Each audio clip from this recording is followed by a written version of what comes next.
What's up, everybody? You're watching B-Boy 45, the Hospital's own TV and radio station. This is an awesome Friday, and I'm going to tell you something. I always love getting to talk to my friend Maya. Maya, are you there?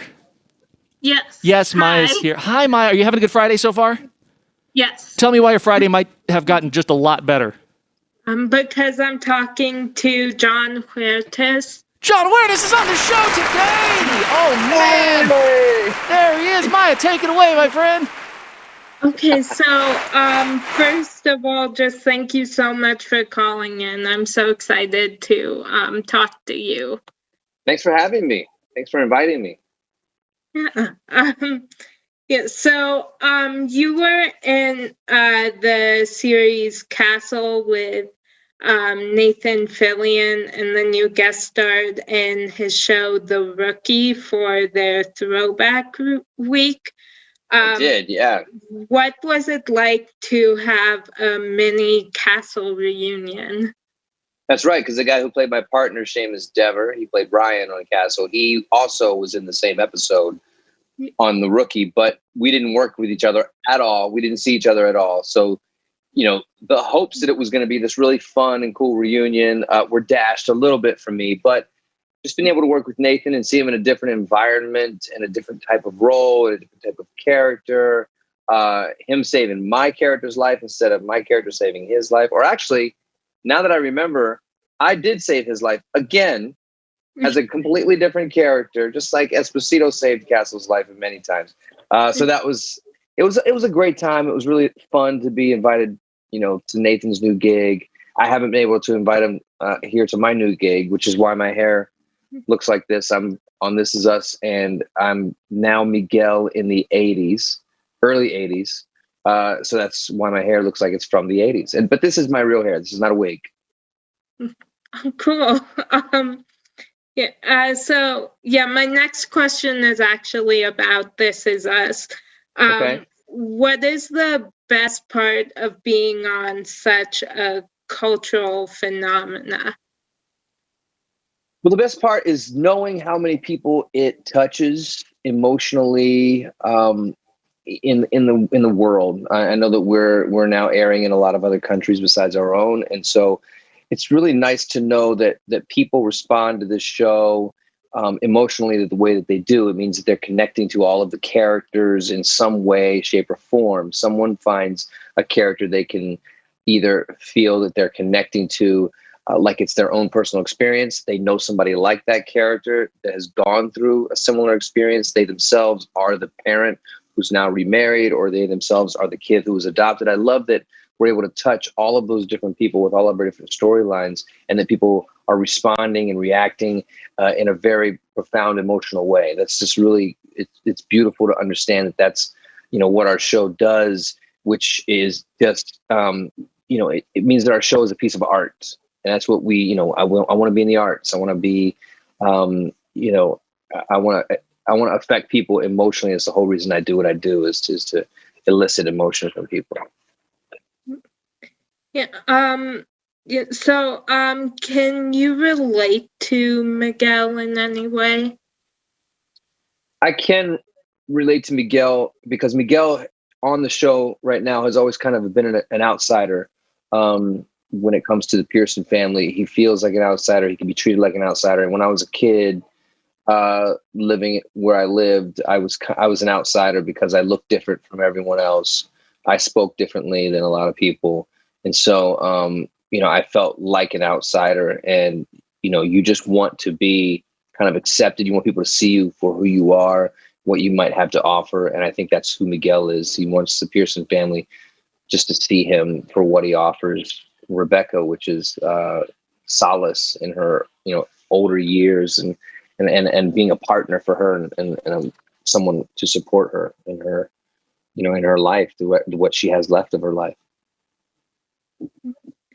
Yeah. Cool. Yeah. So, you directed this week's episode of This Is Us. I did. What's the hardest part about directing and acting in the same episode? So what was great about me directing this last episode is that I wasn't in it. And that was definitely a request of mine. And I think that everyone agreed that if I'm going to direct my first episode of television, I don't want to have to try to direct myself and everyone else. I wanted to be able to focus on just being a director. And so I wasn't in the episode. So it was great. And I had enough time off from the prior episode. I shot all of my stuff really early so that I could be there for what's called prep. Prep is about 7 days before you actually work and shoot the episode, and you prep to shoot it. And there's a lot of meetings and a lot of things to do. So I was able to do both of those things. And if I would have been acting, I wouldn't have been able to kind of participate in that part of the process and also focus on just being in the director's chair. So I was lucky. Cool. So do you hope to direct more episodes or other projects? Yeah, I think next season we're already talking about me directing at least one, if not two, hopefully. I'll push for that, episodes next season for this show. And yeah, we're starting to look at other series work, or I'm really looking for a great independent film script to tell. I just want to tell a simple but dynamic story in some way. So I'm looking for the next whatever that is, which is hopefully an independent film, so that I can feel a little more creative and put my stamp on something. Yeah. Cool. So I know that you're also a singer. Do you plan on releasing any more music soon? Yes, I think so. I'm a singer, meaning that I know how to sing. I would never call it a profession, but I think it's an expensive hobby. So, but the guy who played my partner on Castle, Seamus, and I, we put together some songs that are really a lot of fun. They're kind of funny, a little tongue in cheek. So I'm planning on releasing some once we can shoot music videos again, which is just really tough with COVID-19. We're gonna shoot some videos that also are gonna be fun and funny, and release the song with those videos. Oh, cool. Yeah. So you served in the Air Force. Yeah. And so thank you for your service. Thank you. Well, thank you. Yeah. Yeah. What was the most life-changing lesson that you learned while serving? Wow, that's a good question, Maya. Well, Thank you. I would say that the most life-changing thing was just learning how to kind of be ready to change your life at a moment's notice. We get very comfortable in the lives that we're leading. And I think what the military taught me is that can be upended at any moment for any reason, whether it's natural disaster, whether it's a job that you've got to move. And so I think for us as people, we should, as much as we want to feel really grounded in one place, I think to seek happiness, you may have to change your life. And I think that's kind of what the military taught me, is that if you do have to change your life suddenly, it's not the end of the world. You can make the next chapter of your life, feel just as grounded as the chapter you're living in now. Yeah. So how did you make the decision to transition to acting? Well, I always wanted to be an actor since I was in second grade. So, me being in the Air Force I don't want to say it's exactly like someone who goes to undergrad school and then graduate school for acting, but it was my stepping stone. It was my path, if you will. I always knew that I was going to move to LA or New York to be an actor, professional actor. But I just had to go through, what I thought was a rite of passage, being in the military and serving my country. But then also the military paid for 75% of my education, which was in musical theater.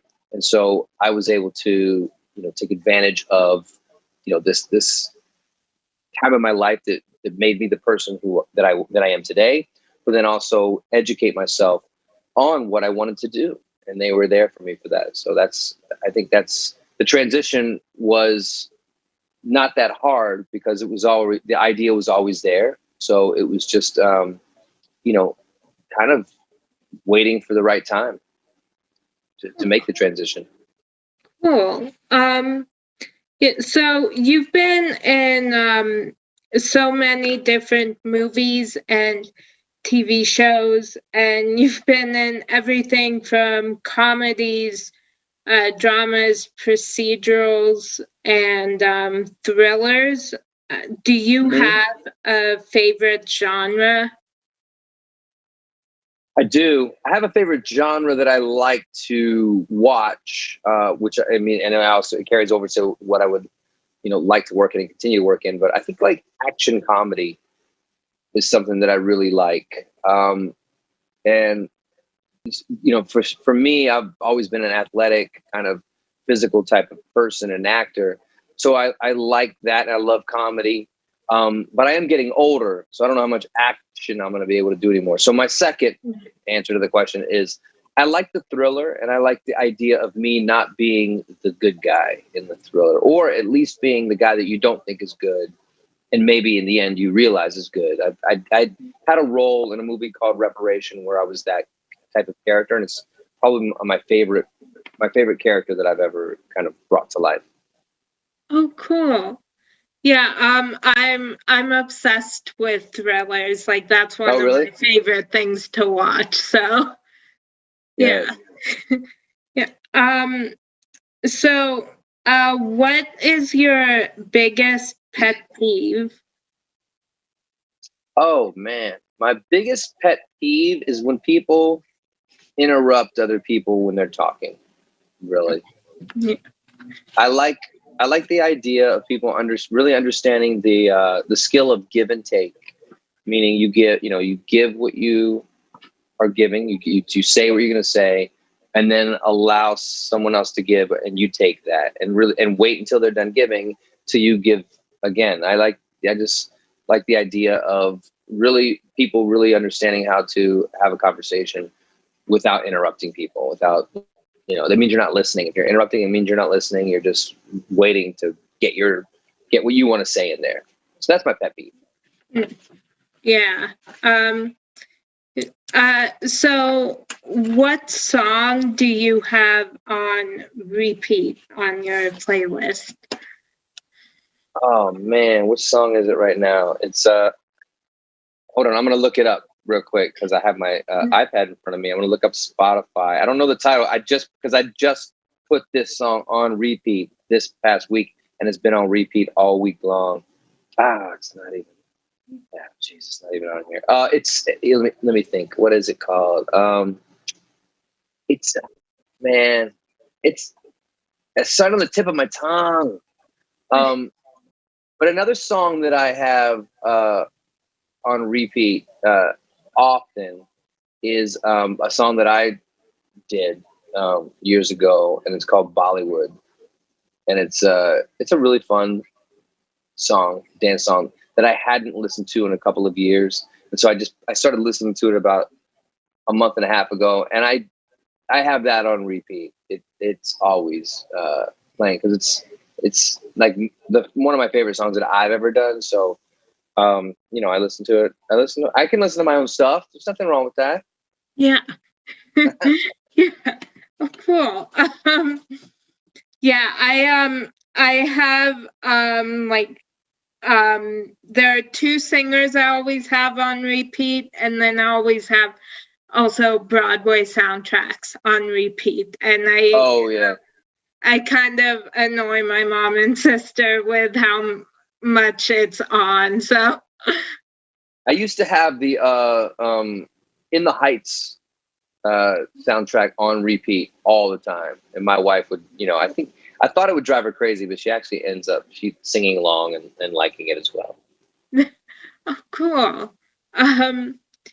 So is there a line from a movie, song, or book that has had a big impact on your life? Let me think.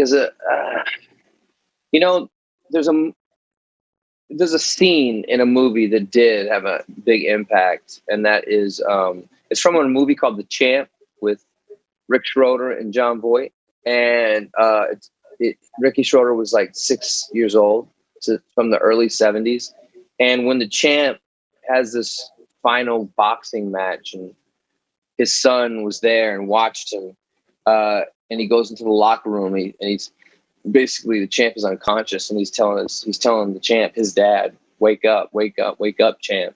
And I never grew up with a father, and this kid was trying to connect to the only father that he knew that wasn't in his life before this moment. So for me, it's really impacted me as far as my own personal story. That moment, I think I look at that moment and I see him and his emotion, and that's how I felt pretty much all my life because I didn't have a father. So I think just anything that I see or do that has something to do with a father-son relationship. In the episode I just directed, there was a moment between Jack and Kevin that was a father-son moment that I, just watching rehearsal before I'd even set action on camera, like I was crying, I was, misting up. And I think it's because I was so affected emotionally by this is what a connection between a father and son is supposed to look like. Mm. Yeah, I know when This Is Us premiered, like I love every character, but just Jack, like I just seeing somebody like that I just loved seeing that. Right. The perfect father. Yeah. Yeah. Yeah. So my last question for you is, who do you consider to be a real life superhero and why? I guess I consider my wife to be a real life superhero because of everything that I've seen her accomplish, the way that she, the relationships that she builds in her life with her mom and her family and even me. She's a real life superhero to me. Oh, cool. Yeah. Yeah, well, that was my last question. So thank you so much for calling in. Of course. I think that was perfect timing. Thank you for keeping me on track. Yeah.